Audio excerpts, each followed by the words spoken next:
আপনারা কম বেশি আমাকে সবাই চিনেন, এমন কেউ নাই যে আমাকে চিনেন না। কম বেশি আমাদের বিভিন্ন ওয়ার্ডের এবং বিভিন্ন জায়গার মানুষও আমাকে কম বেশি চিনেন। আপনাদের প্রতি আমি একটাই আশা করতেছি, ২ নং ওয়ার্ড থেকে যাতে আমি কাউন্সিলর পদে পাশ করতে পারি এবং কি সুন্দরভাবে আপনাদের সুখে দুঃখে পাশে থাকতে পারি, সে কামনা করতেছি।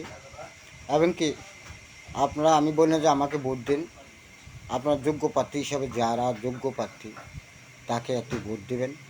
আমি যোগ্যতা হলে আমাকে একটি ভোট দিবেন। আমি একজন গরিব ঘরের সন্তান, আপনারা জানেন। ইতিমধ্যে আমি আপনাদের লাইফের মধ্যে অনেক কিছু ঢুকছি এবং কি বলতেছি। তো সামনে সিটি কর্পোরেশনের যে কাউন্সিলর পদে, ওয়ার্ডে ওয়ার্ডে কাউন্সিলর পদ হবে, সে পদে আমি মেম্বার পদ মানে কাউন্সিলর পদে প্রার্থী আমি। আমার জন্য সবাই দোয়া করবেন যাতে আমি সামনে এগিয়ে যেতে পারি। আমি কাউন্সিলর হয়ে এবং নির্বাচিত জয় লাভ করে যাতে আপনাদের পাশে সুখে দুঃখে আমার মতন গরিব যারা আছেন তাদের পাশে যাতে সবসময় থাকতে পারি, এমনকি সব মানুষের পাশে যাতে আমি থাকতে পারি।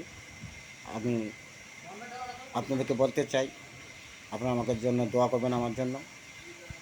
আর বিশেষ করে আমি আপনাদেরকে একটি চাও খাওয়াতে পারবো না, আমার সেই তৌফিক নাই আমার মাধ্যমে, আমাকে আল্লাহ দেয় নাই, সেই তৌফিক দেয় নাই। যদি আমি জয়লাভ করতে পারি, জয়যুক্ত হতে পারি এবং কি বিজয় মালা নিতে পারি, ইনশাল্লাহ সুখে দুঃখে যতটুকু দরকার আমি সরকার থেকে এবং কি আমাদের এমপি মহোদয়দেরকে যাতে আনতে পারি, একজন মাননীয় সংসদ সদস্যের থেকে যাতে আপনাদের জন্য আনতে পারি, যদি আনতে যেটা পারি সেটা ইনশাল্লাহ আপনাদের মাধ্যমে আমি পৌঁছিয়ে দেব। এবং কি আমার দিকে আপনারা আমার জন্য দোয়া করবেন, আমার প্রতি খেয়াল রাখবেন যাতে আপনাদের পাশে থাকতে পারি, আমি যাতে নির্বাচনে জয়লাভ করতে পারি কাউন্সিলর পদে। তাই বলে এখানে আমি আর কিছু বলবো না। সকলকে জানাচ্ছি, আমার যত ভোটার আছেন এমনকি সারা বাংলাদেশের সকল মানুষকে জানাচ্ছি আসসালামু আলাইকুম ওয়া রাহমাতুল্লাহি ওয়া বারাকাতুহু।